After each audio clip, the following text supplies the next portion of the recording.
اور اس انسان کو پورا اختیار دے رکھا ہے، چاہے ادھر کو چلے چاہے ادھر کو چلے. ومن شاء فلیؤمن ومن شاء فلیکفر. سب سے بڑا گناہ تو یہی ہے کہ آدمی کفر پر آ جائے، تو اس کا بھی اختیار دے رکھا ہے.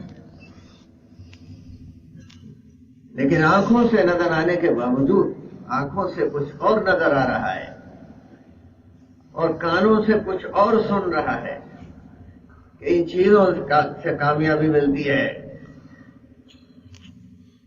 اور رات دن سنتا ہے، اور پھر اپنی آنکھوں سے بھی دیکھتا ہے،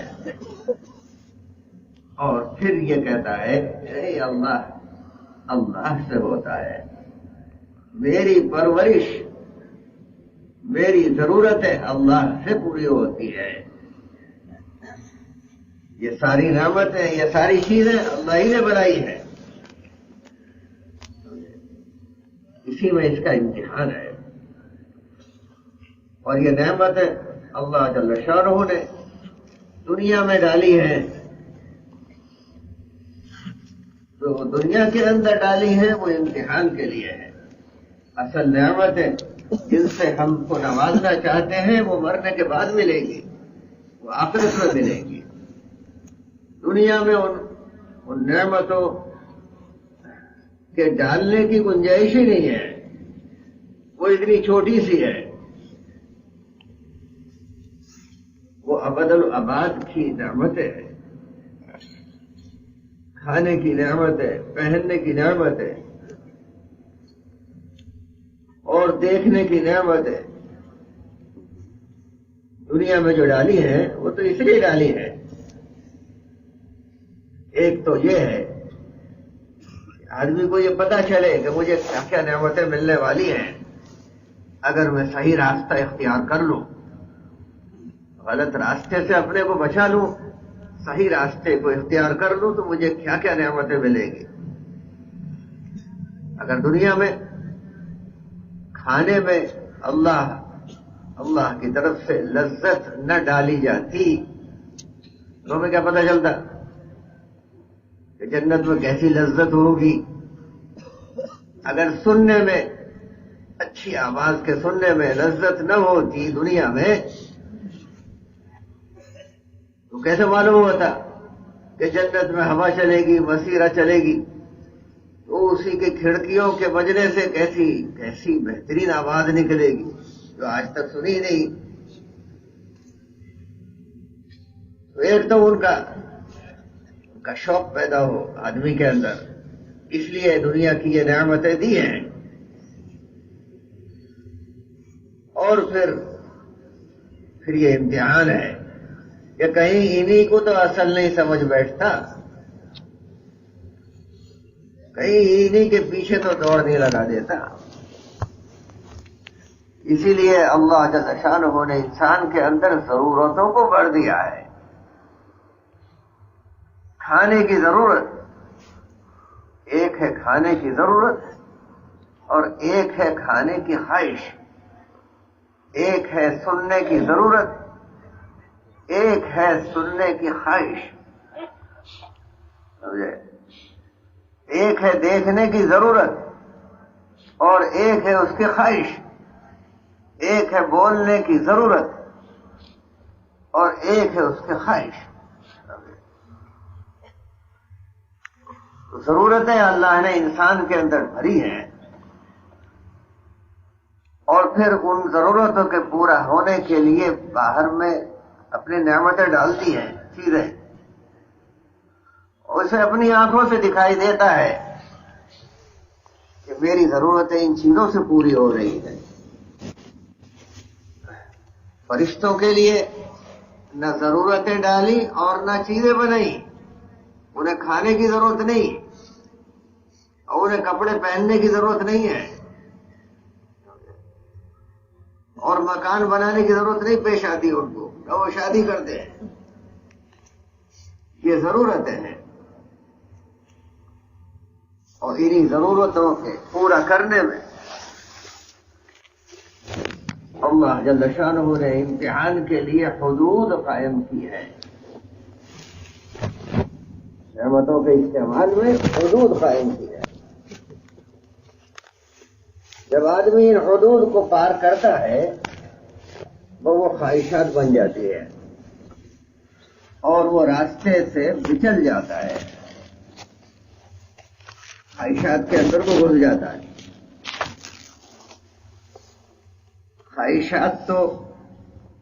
خواہشات کے پورا کرنے کی جگہ دنیا نہیں ہے، یا کسی کی خواہش پوری نہیں ہوتی۔ اگر ایک ہو گئی تو اس ایک کے پورا کرنے کے لیے دو خواہشات کو قربان کرنا پڑتا ہے۔ آج تک پوری دنیا میں کسی آدمی نے ساری خواہشات پوری کر لی ہو ایسا نہیں ہوا، اور نہ ہو سکتا ہے۔ خواہشات کے پورا کرنے کی جگہ اللہ نے جنت کو بنایا ہے، اس کی تعریف ہی ہے جنت کی، وَلَكُمْ فِيهَا مَا تَشْتَهِي أَنفُسُكُمْ وَلَكُمْ فِيهَا مَا تَدَّعُونَ۔ اور پھر آگے نُزُلًا مِّن غَفُورٍ رَحِيمٍ، اس سے بھی آگے ملے گا، ساری خواہشات پوری ہو جائیں گی اور وہ چیزیں ملیں گی جن کو نہ کسی آنکھ نے دیکھا، نہ کسی کان نے سنا، نہ کسی کے دل کے اوپر اس کا واہمہ بھی گزرا، اور پھر مزید اللہ کی طرف سے مہمانی ہوگی جس کا ہم اندازہ نہیں لگا سکتے۔ تو یہ ساری خواہشات تو وہاں پوری ہو گئی۔ یہ دنیا ضرورتوں کے پورا کرنے کی جگہ ہے، حدود میں رہتے ہوئے جو اللہ نے حدود بنائی ہے، تو اس میں سب سے پہلا امتحان یہی ہے کہ یہ ضرورتیں اللہ نے بنائی ہیں اور ان کو پورا کرنے والا بھی اللہ ہی ہے۔ رب اللہ ہے، پالنے والا، پرورش کرنے والا، پروردگار اللہ ہے۔ جب ہمارے سامنے یہ اسباب نہیں تھے عالم ارواح میں، اور جو پوچھا گیا ہم سے کہ کیا میں تمہارا رب نہیں ہوں، تو اس وقت تو سب نے کہہ دیا بے شک آپ ہمارے رب ہیں۔ لیکن جب یہاں دنیا میں یہ چیزیں ڈال دی گئیں، ہم اپنے آنکھوں سے ان کو دیکھتے ہیں کہ جس کے جیب میں پیسہ ہے وہ بازار گیا اور جو چاہے خرید کے لے آیا، اور اس نے بڑا سا مکان بنا لیا، بڑی سی گاڑی خرید لی، وہ آنکھیں دیکھ رہی ہیں اور کان سن رہے ہیں، تو وہ اسی کا یقین بنتا چلا جا رہا ہے، اور بگاڑ پیدا ہوتا چلا جا رہا ہے۔ اللہ کا کتنا کرم ہے، اللہ کا کتنا احسان ہے کہ اس بگاڑ سے بچنے کے لیے، اس بگاڑ ہی سے بچنے کے لیے جو ہم رات دن غلط خبریں سنتے ہیں جن سے یہ یقین بگڑتا ہے اور جس سے ساری نعمتوں کا دروازہ بند ہو جاتا ہے، اللہ کی طرف سے جو نعمتیں ملنی ہیں اس کا دروازہ بند۔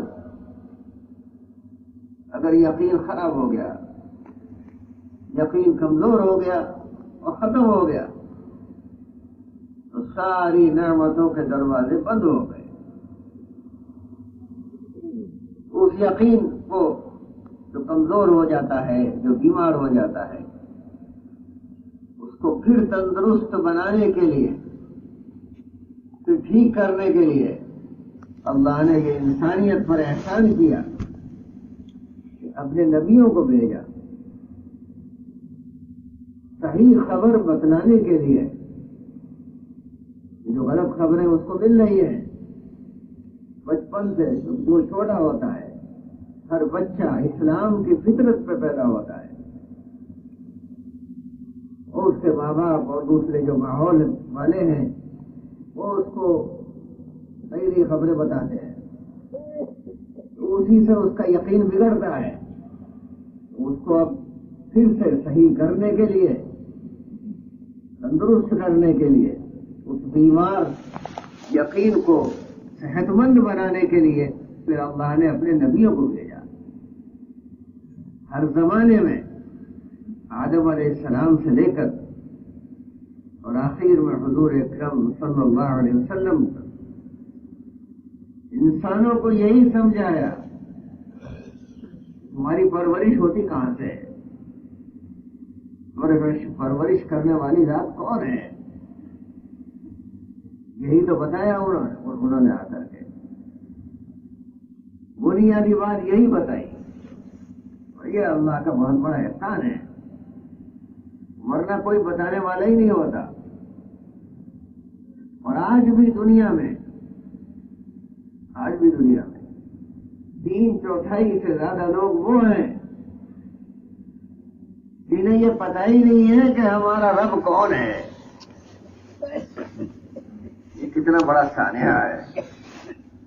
بڑے بڑے دانشور لوگ، عقل مند، وہ یہ سمجھتے ہیں کہ دنیا کو ہم ہی چلا رہے ہیں، اور ان کو اتنی چھوٹی سی بات نہیں معلوم کہ ہماری پرورش کون کر رہا ہے. حالانکہ زمین پر اور آسمانوں میں اللہ نے قدم قدم پر اتنی نشانیاں ڈال رکھی ہے کہ ذرا بھی آدمی غور کرے تو اسے اندازہ ہو جائے گا کہ ہماری پرورش ان چیزوں سے نہیں ہو رہی. یہ چیزیں تو جو ہماری ضرورت کو پورا کرتی ہیں وہی ہماری ہلاکت کی سبب بن جاتی ہیں. چیزیں موجود ہیں لیکن ضرورت پوری نہیں ہو رہی.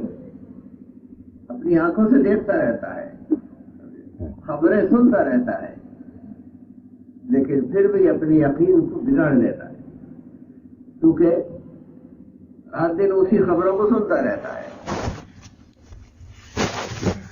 جب کوئی بیمار ہو جاتا ہے تو پہلے ڈاکٹر اس کی تشخیص کرتا ہے، لفظ دے کر کے پتہ چلتا ہے مرض کیا ہے اور وہ مرض ہوا کیوں ہے یہ معلوم کرتے ہیں. اور پھر اس کے بعد علاج بتاتا ہے، وہ دوا بتاتا ہے کہ بھئی اس کا علاج یہ ہے. تو جو سبب مرض ہے اسی کے مطابق دوا دی جاتی ہے. تو ہمارے یقین کے بیمار ہونے کا جو اصل سبب ہے وہ غلط خبریں ہیں جو ہم صبح سے شام تک سنتے رہتے ہیں. چیزوں کے بارے میں خبریں. اور ماشاءاللہ دنیا اتنی ترقی کرتی چلی جا رہی ہے کہ پہلے زمانے میں وہ چیزیں بازار میں ہوتی تھی، اب بازار میں ہی نہیں ہے، اب گھروں میں آ گئی، ہر گھر میں. اور مرد بھی دیکھ رہے ہیں، عورتیں بھی دیکھ رہی ہیں، اور بازار جانے کی ضرورت ہی نہیں. اور پھر گھروں سے آگے چل کے ہر ایک کی جیب میں آ گئی، ہر ایک کی جیب میں. انہیں جیب سے نکالا اور دیکھنا شروع کر دیا، وہ چیزیں نظر آ رہی ہیں، اور اس میں اتنا نفع ہے، اس میں اتنا فائدہ ہے. حالانکہ قطعی ان چیزوں کی ضرورت نہیں ہے. اس آدمی کے لیے جو دیکھ رہا ہے اور ان کے فضائل کو ماشاءاللہ دیکھ کر کے تاثر لے رہا ہے، واہ واہ واہ، یہ اور آ جائے، یہ اور آ جائے. گھر میں اتنی چیزیں جمع کر لیتے ہیں. آپ کے اس گاؤں میں، رایا میں، تو پورے گاؤں میں بھی اتنی چیزیں نہیں ہوں گی جتنی ایک گھر میں جمع کر لیتے ہیں لوگ. اور اس میں بچے بھی نہیں ہیں. ابھی کس کے لیے جمع کر رہے ہو بھائی؟ مارکیٹ میں گھس گئے، اب وہاں پیسے کا نظام بھی ختم کر دیا. کارڈ لے کے پہنچ گئے اور خریدے جا رہے ہیں. نئے ماڈل خریدے چلے جا رہے ہیں, کوئی ضرورت نہیں اور خریدے چلے جا رہے ہیں. اور بیچنے والا جو ہے, اگر ادھار, ہمارے یہاں لکھتے ہیں آج نقد کل ادھار, اور وہ خوش ہوتے ہیں ادھار دینے پر. اگر نقد خریدیں تو خوش نہیں ہوتے. جیب میں سے کیش نکالے نا تو آدمی سوچتا ہے کہ بھائی پیسے ہی ختم ہو جائیں گے تو میں کہاں سے لوں گا. لیکن جب وہ ادھار کا کریڈٹ کارڈ موجود ہے تو جو چاہے خریدو. اسے مزہ آتا ہے. دکاندار کو سود پر اصل پہ مزہ نہیں آتا, سود پہ مزہ آتا ہے. شیطان جو ہے نا یہ, وہ نافرمانی میں اور حرام میں مبتلا کر کے آدمی کو خوش کرتا ہے. بھائی اسی میں مزہ ہے, تو ان کو ادھار میں ہی مزہ ہے. ان دکانداروں کو سود آ رہا ہے, وہ بغیر حساب کے چیزیں خریدے چلے جا رہے ہیں. تو اس سے یقین بگڑ جاتا ہے. ان چیزوں سے تو میری عزت ہو رہی ہے اور میرا مقام اونچا ہوتا چلا جا رہا ہے. تو اس کے مقابلے پر اللہ کے نبیوں نے صحیح خبریں دی ہم کو کہ نہیں بھائی تمہاری کامیابی ان چیزوں سے نہیں ہے, بلکہ کامیابی جو ہے وہ اللہ نے ایمان و عمل میں رکھی ہے. کامیابی اللہ کی طرف سے ملتی ہے, چیزوں سے نہیں ملتی. یہ ایمان ہے, یقین ہے. ان چیزوں کے اندر ان کے حاصل کرنے میں اور ان کے استعمال کرنے میں جو عمل وجود میں آتا ہے اس کو سبب بنایا ہے اللہ نے کامیابی کا. کامیابی کا سبب چیزوں کو نہیں بنایا, بلکہ ان چیزوں میں جو ان کو حاصل کرنے میں اور جو ان کو استعمال کرنے میں عمل وجود میں آتا ہے. کھانے کی ضرورت ہے تو پہلے تو اسے حاصل کرنا پڑے گا. اس کے لیے کہیں جا کر کے مزدوری کرنی پڑے گی یا کوئی کاروبار کرنا پڑے گا, اس میں محنت کی جاتی ہے. اور قدم قدم پر اللہ کے حکم ہے, وہی امتحان ہے کہ حدود سے کہیں آگے تو تجاوز نہیں کر رہے پیسے کے کمانے میں. اور جب اللہ نے پیسے دے دیے تو پھر اب اس کے استعمال میں اللہ کے حکم کو تو نہیں توڑ رہے. یہی امتحان ہے. قیامت کے دن یہی تو پوچھا جائے گا, کہاں سے کمایا اور کہاں خرچ کیا. یہی سوال ہوں گے.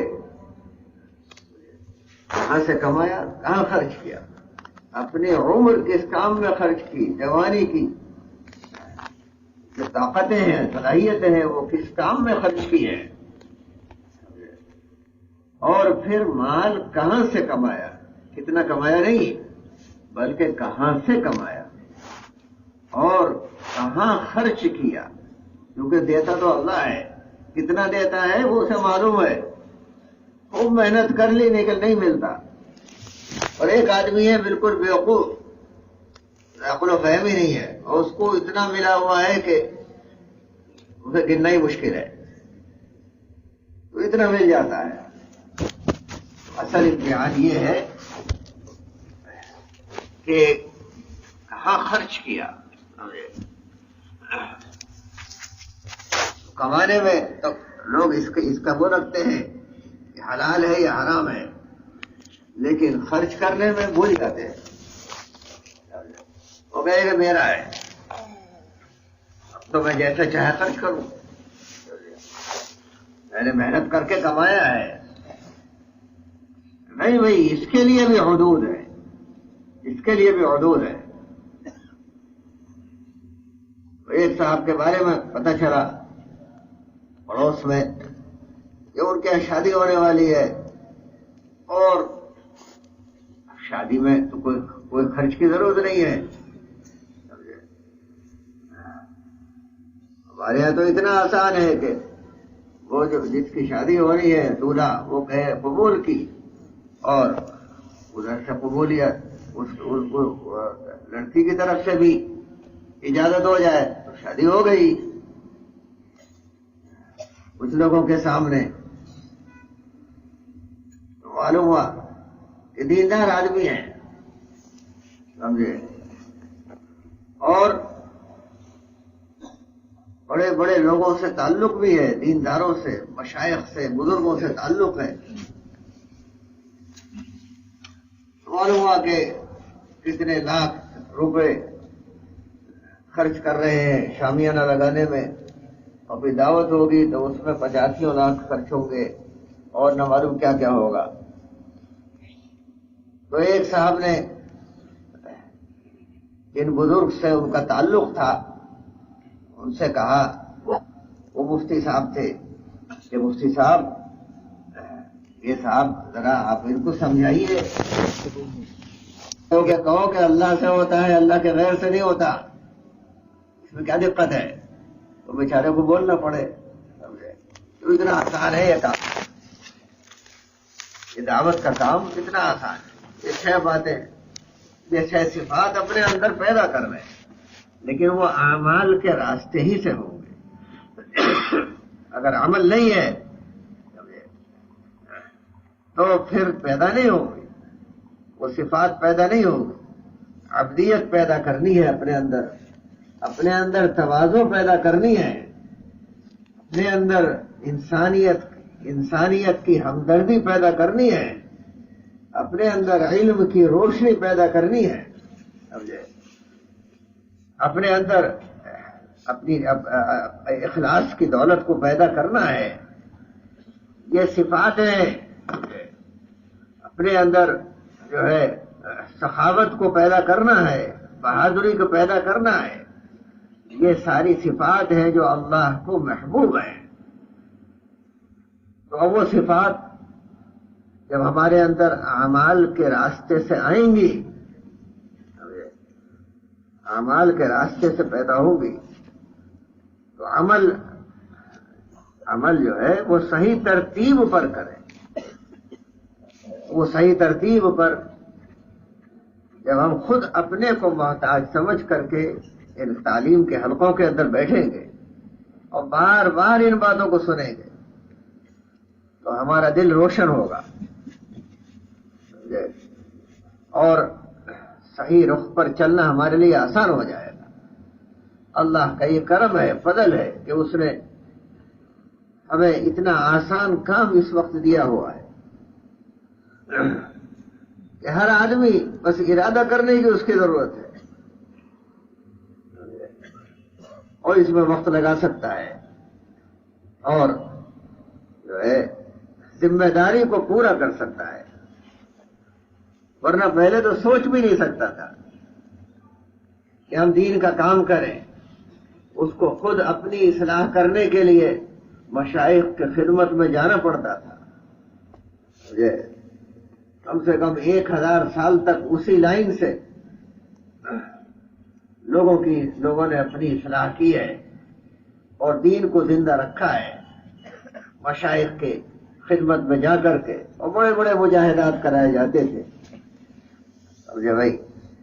اور اس کام کے اندر تو بہت تھوڑی سی قربانی دینی پڑتی ہے، بس اپنے اوقات کی ترتیب بنانی ہوتی ہے، اور اتنا کرنا ہوتا ہے، اتنا ضرور کرنا ہوتا ہے کہ جماعت بنا کر کے، اپنی مسجد کی جماعت بنا کر کے، اس کو کہاں جانا ہے، دنیا کے کس خطے میں جانا ہے، یہ اپنی مرضی سے طے نہیں کرنا، بلکہ اس کو مشورے والے طے کریں گے۔ اپنے کو شورا کے تابع کرنا ہے، اپنے کو مشورے کے تابع کرنا ہے۔ وہ نہ دین کا کام بھی آدمی کرے اور اپنی مرضی سے کرے تو بھائی وہ دین کا کام نہیں ہے. وہ شیطان تو وہاں بھی اچک کر کے لے گیا اور اس نے اپنے نفس کے مطابق چلا دیا تو وہ تو کامیاب ہو گیا. اسی کے لیے یہ مشورے کا کام ہر مسجد میں مسجد کی جماعت بنائی جائے اور وہ فکروں پر جڑیں، مشورہ کرنا سیکھیں. مشورے کی سنت اتنی زبردست سنت ہے کہ وہ امت سے بالکل ہی نکل گئی تھی، لیکن اب ایک ایک مسجد میں وہ زندہ ہو رہی ہے، ایک ایک مسجد. اور اس کی برکت سے کام تھوڑا سا لیکن سارے عالم کے اندر محنت کرنے کا اجر ملتا ہے. ہم گویا اپنے گھر پر بیٹھے ہوئے محلے میں رہتے ہوئے اور سارے عالم کی فکر کر رہے ہیں. یہ اتنا آسان کام اللہ نے ہم کو عطا فرما دیا تھوڑی سی قربانیوں کی برکت سے. جو ہمارے بزرگوں نے دی ہیں تو اللہ نے ایسا کام، ایسا آسان کام اگر تھوڑی سے اپنے اوقات کی ترتیب بنا لی جائے تو ساری دنیا اس طرف کو آنے کے لیے تیار ہے. جیسے صحابہ کے زمانے میں تو انہوں نے بڑی قربانیاں دی. اس زمانے میں کفر بھی بہت طاقتور تھا اور ایمان والوں کو بھی بڑی قربانیاں دینی پڑی. آج کے زمانے میں کفر طاقتور نہیں ہے. کسی آدمی کو بھی جا کر کے دعوت دے دو وہ بہت غور سے سنے گا. ہم تو گشتوں میں دیکھتے ہیں، حالانکہ ایمان والوں پر گشت کیا جاتا ہے، لیکن جو غیر سنتے رہتے ہیں وہ بہت متاثر ہوتے ہیں. جب ان کو معلوم ہوتا ہے کہ بھئی مرنا ہے، مرنے کے بعد تو اللہ کے سامنے جواب دینا ہے، یہ زندگی یوں ہی محمل نہیں ہے، اللہ نے کسی مقصد کے لیے دی ہے، تو بہت غور سے سنتے ہیں. اور انہی میں سے اللہ جل شانہ ہدایت عطا فرما دیتے ہیں. ہم قصد کر کے کسی غیر کے پاس گشت کرنے کے لیے نہیں جاتے، لیکن وہ تو آواز پڑتی رہتی ہے کانوں میں، اور پھر جب ایمان والوں کی زندگیاں بدلتی ہیں تو پھر دوسرے لوگ اس کو دیکھتے ہیں اور متاثر ہوتے ہیں. اور اگر ایمان والوں کی زندگیاں خراب ہو گئی تو اتنا خطرناک ہے سمجھے کہ ایک تو جو غیر ہیں وہ پھر ایمان سے قریب نہیں آتے، بلکہ وہ تو کہتے ہیں کہ یہ کیسی زندگی ہے، اس زندگی کا اختیار کرنا تو مناسب نہیں ہے. اور دوسرا نقصان یہ ہوتا ہے کہ جو اپنے ہیں وہ ارتداد کے کنارے پر جا کے کھڑے ہو جاتے ہیں. جب یہ اب سے 60-70 سال پہلے ہی تو یہ کام شروع ہوا دنیا میں، لاکھوں کی تعداد، کروڑوں کی تعداد میں لوگ ارتداد کے کنارے پر جا کے کھڑے ہو گئے. ان کو یہ کہنا مشکل ہے کہ میں ایمان والا ہوں، سمجھے.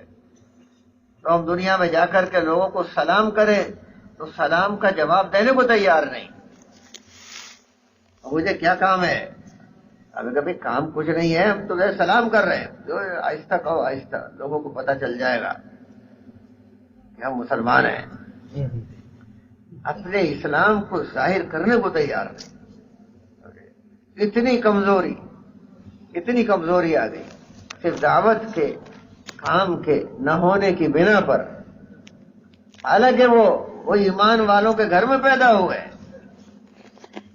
اور احساس کمتری میں مبتلا ہے کہ ہم تو کچھ ہے ہی نہیں، حالانکہ ایمان کا جوہر ان کے دل کے اندر موجود ہے. لا الہ الا اللہ محمد رسول اللہ ان کے پاس موجود ہے، لیکن اس کی قیمت ان کے پاس نہیں ہے. تو ذرا سی نقل و حرکت دنیا میں ہوئی تو اللہ جل شانہ نے ساری دنیا کی کایا پلٹ دی. وہ جو ارتداد کی طرف بھاگ رہے تھے وہ واپس آ گئے، اور صرف واپس نہیں آئے بلکہ انہوں نے ساری دنیا کے اندر جماعتیں نکالنا شروع کر دی اور وہ ذریعہ بن گئے انسانوں کو ہدایت پر آنے کا. تو یہ اتنا آسان کام اللہ نے ہم کو عطا فرمایا.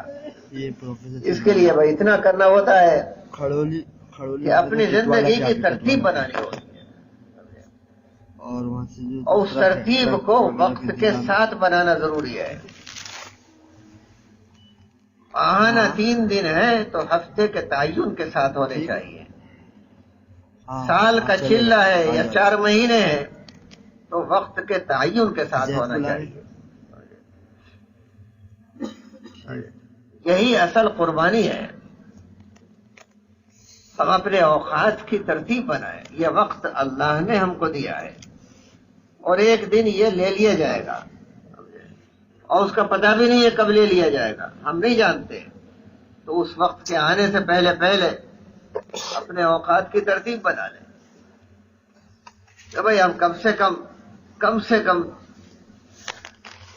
10واں حصہ تو ہم اسی ذمہ داری کو پورا کرنے کے لیے ہم کو لگانا ہے. مہینے کے 3 دن جو ہوتے ہیں وہ 10واں حصہ ہوتا ہے. وہ طالبہ اور جو تقاضا ہے وہ تو بھائی 1/3 کا ہے. جو کام کرنے کا میدان ہے وہ اتنا لمبا چوڑا ہے کہ ہمیں سمجھے 1/3 وقت یعنی ہر مہینے میں 10 دن چاہیے اور سال میں 4 مہینے چاہیے. ہر عمل میں رکھی ہے.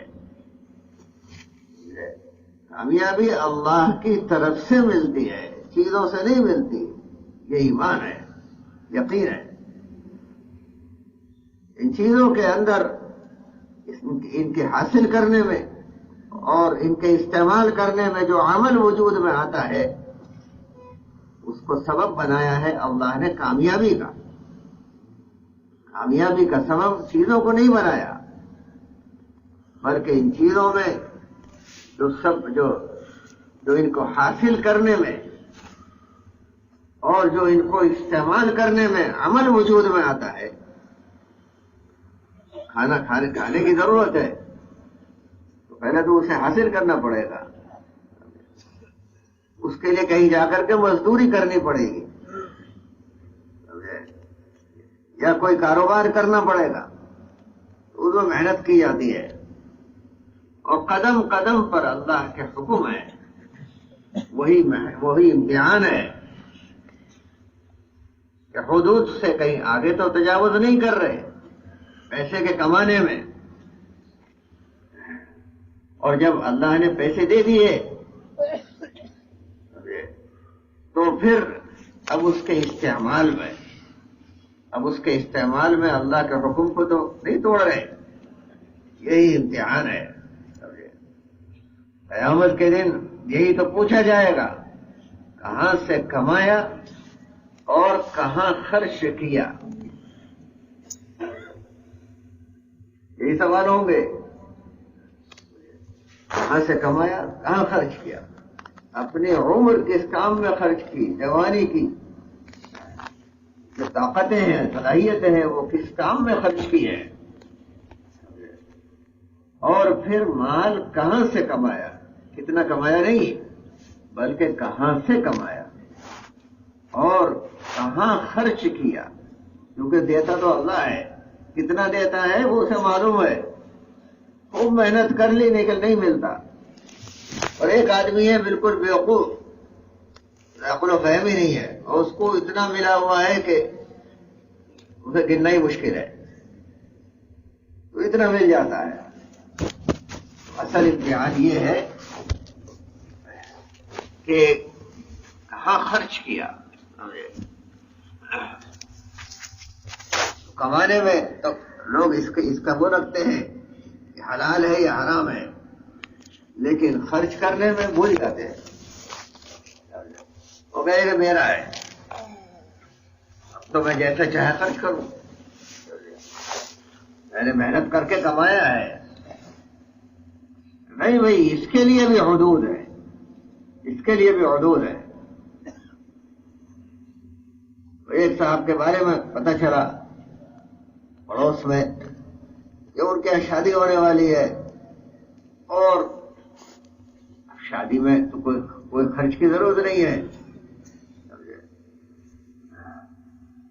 ہمارے یہاں تو اتنا آسان ہے کہ وہ جو جس کی شادی ہو رہی ہے دولہا وہ کہے قبول کی، اور ادھر سے قبولیت اس لڑکی کی طرف سے بھی اجازت ہو جائے تو شادی ہو گئی کچھ لوگوں کے سامنے.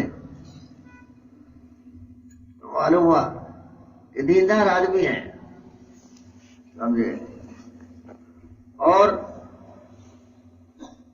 بڑے بڑے لوگوں سے تعلق بھی ہے، دینداروں سے، مشائخ سے، بزرگوں سے تعلق ہے. معلوم ہوا کہ کتنے لاکھ روپے خرچ کر رہے ہیں شامیانہ لگانے میں، اور پھر دعوت ہوگی تو اس میں 85 لاکھ خرچ ہوں گے، اور نہ معلوم کیا کیا ہوگا. تو ایک صاحب نے جن بزرگ سے ان کا تعلق تھا ان سے کہا، وہ مفتی صاحب تھے، کہ مفتی صاحب یہ صاحب ذرا آپ ان کو سمجھائیے یہ اتنا پیسہ خرچ کر رہے ہیں کہ کیا ضرورت ہے. وہ مفتی صاحب انہوں نے ان کو بہت اعتبار تھا، کہا ہاں میں سمجھاتا ہوں جا کر کے، کوئی مسئلہ نہیں ہے، تو کبھی سیدھی شادی کرو، یہ کیا کر رہے ہو. تو وہ گئے مفتی صاحب، انہوں نے خود قصہ سنایا، مفتی زین العابدین صاحب، انہوں نے قصہ سنایا کہ وہاں گئے اور ان سے کہا کہ ارے بھائی یہ کیا کرو تم، یہ اتنا پیسہ کیوں خرچ کر رہے، اور بہت سارے مواقع ہیں جہاں پر خرچ کرنا چاہیے، یہ تو سیدھی سادی ہونی چاہیے. اور ان کو بہت اعتبار تھا کہ میری بات تو مان لیں گے یہ، کیونکہ بڑی عقیدت کے ساتھ وہ مفتی صاحب سے پیش آتے تھے. ایسے لوگ جو ہوتے ہیں نہیں، بزرگوں سے بھی اپنا تعلق رکھتے ہیں تاکہ کہیں موقع پڑے تو نکاح پڑھوانے کا تو نکاح بھی پڑھوا لیں گے ان سے، اور پھر وہ دعا بھی کرا لیں گے، اور لوگوں کو یہ پتہ چلے کہ ہاں بھائی دیندار بھی ہیں. تو مفتی صاحب نے بتایا کہ کہنے لگے، یوں کہا، ارے مفتی صاحب آخر کمایا کس دن کے لیے ہے، اسی دن کے لیے تو کمایا ہے، اور یہ کہہ کے بات ڈال دے اور کروڑوں روپے خرچ کر ڈالے. شریعت ایسے ہے جیسے کوئی اپنے گھر میں آگ لگا کر کے آدمی خوش ہوتا ہو، پیسے میں آگ لگا رہا ہے اور خوش ہو رہا ہے. یہ حال ہوتا ہے آدمی کا. مجھے معلوم ہی نہیں ہے کہ اللہ نے مجھے کیوں دیا ہے، اور لگا ہی چلا جا رہا ہے، کیونکہ اسے پتہ نہیں ہے، اس نے سنا ہی نہیں ہے. اس نے جو رات دن سنا ہے وہی دنیا کی خبریں سنی ہے. اسی کے لیے اللہ نے انتظام فرمایا نبیوں کا، انہوں نے آ کر کے بتلایا، اور اسی کے لیے ہم کو اللہ کے راستے میں اصل میں اسی کے لیے نکالا جاتا ہے، تاکہ ہم ان خبروں کو بار بار سنیں کہ اگر ہم کمانے میں اللہ کے حکموں کی تابعداری کریں گے اور خرچ کرنے میں اللہ کے حکموں کی تابعداری کریں گے، اپنی صحت کو برقرار رکھنے میں حدود کی پاسداری کریں گے، اور اپنی صحت کو استعمال کرنے میں، اپنی طاقت کو استعمال کرنے میں، جو جوانی کے اندر اللہ کی طرف سے طاقتیں ملتی ہیں، صلاحیتیں ملتی ہیں، ان کے خرچ کرنے میں حدود کا اعتبار کریں گے تو ہم کامیاب ہو جائیں گے. اور اگر ان حدود کا اعتبار نہ کیا تو ناکام ہو جائیں گے۔ یہ خبریں جو نبیوں نے دی ہیں، جن کو فضائل ہم کہتے ہیں، فضائل، اعمال کے فضائل، ایک تو وہ حدود ہیں، ان کا طریقہ، وہ حدود کیا ہے، اس کو مسائل کہتے ہیں، تو علم دو طرح کا ہے جو نبیوں کے راستے سے ہم کو آیا ہے، ایک مسائل کا، ایک فضائل کا۔ تو مسائل کا جو علم ہے وہ بہت آسان ہے، دین کو اللہ نے آسان بنایا، وہ حدود بہت تھوڑی سی رکھی ہے، بہت زیادہ نہیں لگائی ہے، سمجھے؟ کھانے کے لیے بہت ساری چیزیں اللہ نے حلال کر دی ہے، جو چاہے کھائیے، اتنے جانور ہیں سب حلال کر دیے ہیں، سمندر کی ساری مچھلیاں حلال کر دی ہیں، اتنی سبزیاں پیدا ہوتی ہیں سب حلال ہیں، اتنے پھل پیدا ہوتے ہیں، سمجھے؟ کہیں آم ہو رہا ہے، کہیں انگور ہو رہا ہے، اور کہیں سیب ہو رہا ہے، کہیں ناشپاتی ہو رہی ہے، سینکڑوں قسم کے سیب ہیں، سمجھے؟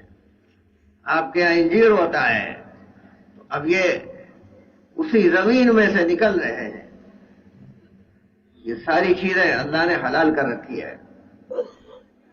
حرام کے لیے ایک آدھ چیز گئی، یہ خنزیر کو، یہ گندا ہے، ادھر مت کھاؤ، جس چیز کے اوپر اللہ کا نام نہ لیا جائے ذبح کرتے وقت اس کو نہ کھاؤ، بہت معمولی سی بات ہے، ذرا سی حدود اللہ نے بنائی، بہت معمولی سی، تو بھائی ان حدود کو پار نہ کرو، لیکن اسے مزہ انہیں حدود کے پار کرنے میں آتا ہے، سمجھے؟ تو دیکھا ہے ہم نے دنیا میں جا کر کے دیکھا ہے، گوشت کھائیں گے تو اسی کا کھائیں گے، کیوں کھائیں گے؟ وہ سستا مل رہا ہے، لا حول ولا قوت، حالانکہ اس کے کھانے میں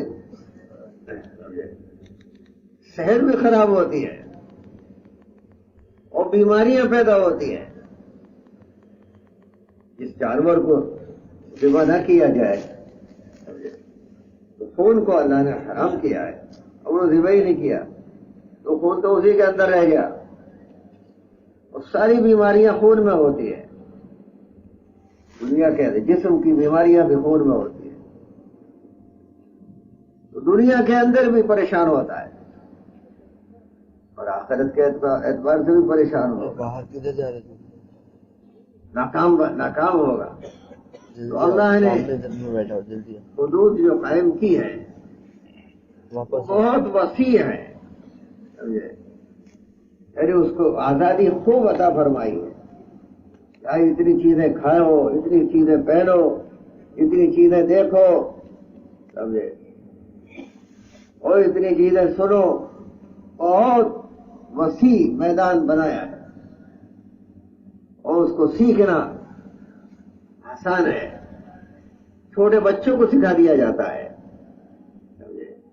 بچے مدرسے اسکول جاتے ہیں، چھٹی 7ویں تک، 8ویں کلاس تک تعلیم الاسلام کی کتاب پوری پڑھا دی جاتی ہے، ایسے نماز پڑھنا، ایسے روزہ رکھنا، ایسے ماں باپ کی خدمت کرنا، اور یہ جو حدود ہیں ان کو بتا دیا جاتا ہے۔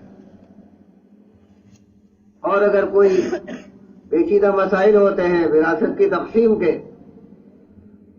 تو وہ خط لکھا مفتی صاحب کو اور وہاں سے مفت میں فتویٰ آ جاتا ہے، لیکن سارا مسئلہ جو ہے وہ اس یقین کے بگاڑ کا ہے جو ہمیں چیزوں کی اہمیت ہمارے دل کے اندر بیٹھ گئی، ان کو بار بار سن کر کے، بار بار ان کو دیکھ کر کے، اس یقین کو صحیح کرنے کا مسئلہ ہے۔ نہیں، ہمارا کام عمل سے بنے گا، عمل میں اللہ نے یہ کامیابی رکھی ہے، اور عمل بگاڑ دیں گے تو یہ ناکامی ہوگی، یہ نقصان ہوگا۔ اسی کو فضائل کہتے ہیں۔ فضائل کا علم تو اللہ کے راستے میں ہمیں اسی لیے نکالا جاتا ہے تاکہ ان اعمال کے فضائل کے ذریعے سے ہمارا یقین درست ہو، اور اس کے ساتھ ہی ساتھ اعمال کے اندر فرق مراتب بھی سمجھ میں آئے۔ اعمال کے اندر فرق مراتب کرنا، کون سا عمل کس درجے کا ہے۔ جب ہمارا جو دشمن، تو امتحان کے لیے دو دشمن اللہ نے بنائے، ایک نفس ہے، ایک شیطان ہے۔ تو شیطان بہکاتا ہے، پہلے تو کوشش کرتا ہے کہ یہ نیک کام کو کرے ہی نہیں، برائی کے اندر چلا جائے۔ جب اسے یہ دکھائی دیتا ہے کہ یہ برائی کی طرف تو نہیں جائے گا، تو پھر دوسرا حربہ اس کا کیا ہے؟ وہ یہ ہے کہ جو چھوٹا عمل ہے اس کو بڑا کر کے دکھائے گا، جو بڑا عمل ہے اس کو چھوٹا کر کے دکھائے گا۔ یعنی اس کو تمیز ہی نہیں ہے کہ کون سا عمل کس درجے کا ہے۔ اعمال کے درجے کس وقت میں کون سا عمل اللہ کا، کون سا حکم میری طرف متوجہ ہے، اس بات کا سمجھنا۔ لوگوں دوستو، یہی فضائل کے علم سے یہی چیز پیدا ہوتی ہے، فرق مراتب پیدا ہوتا ہے۔ یہی تفقہ فی الدین کہا جاتا ہے، دین کی سمجھ اسی سے پیدا ہوتی ہے۔ اعمال میں فرق مراتب کرنا، اس وقت کون سا عمل میری طرف اللہ کا متوجہ ہے۔ بار بار ہم بیٹھ کر کے فضائل کی کتاب کو سنیں گے، اجتماعی طور پر بھی سنیں گے، روزانہ مسجد میں بھی سنیں گے، اور گھر کی تعلیم میں عورتوں کے سامنے بھی سنیں گے، انفرادی طور پر بھی ان کو پڑھیں گے، تو جا کر کے اجتماعی طور پر بھی اور انفرادی طور پر بھی تو ہماری سمجھ میں یہ بات آئے گی کہ میرا کون سا عمل، میں اس وقت اللہ کا کون سا حکم میری طرف متوجہ ہے۔ خود بخود آدمی کے دل کے اندر یہ روشنی پیدا ہوتی ہے، اور وہ فیصلہ کرنا اس کے لیے آسان ہوتا ہے۔ ورنہ دونوں چیزیں ساتھ میں لگی ہوئی ہیں، نفس کھینچتا ہے خواہشات کے پورا کرنے کی طرف، اور شیطان بہکاتا ہے کہ میاں یہ اسی میں کامیابی ہے۔ جو چیز نفع کی ہے اس میں نقصان دکھلانا، یہ شیطان کا کام ہے۔ جو نقصان کی چیز ہے وہ اس میں بہت نفع ہے، بالکل الٹی پٹی پڑھاتا ہے۔ یہ وساوس کا ڈالنا، شیطان کو اللہ نے کوئی جسمانی طاقت نہیں دی۔ کوئی آدمی نے ایک کام کرنے کا ارادہ کرے تو وہ وسوسہ ڈال سکتا ہے، لیکن اس کو روک نہیں سکتا۔ آپ گشت میں جائیں، ارے بھائی تشریف لائیے ذرا، دین کی بات ہے، ہو رہی ہے مسجد میں، جی مولانا صاحب آپ جی دعا کیجئے اللہ توفیق عطا فرمائے۔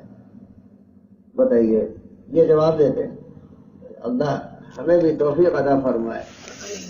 حالانکہ توفیق تو ملی ہوئی ہے کہ آپ ایمان والے ہیں، گشت تو ایمان والوں ہی پہ کیا جاتا ہے، اور اللہ نے صحت دے رکھی ہے آپ کو، اور گھوم پھر رہے ہیں، آنکھیں دے رکھی ہیں، اور مسلمان گھر میں پیدا کیا ہے، اور پھر کہتے ہیں کہ توفیق کہتے ہیں کسی کام کے کرنے کے لیے بہترین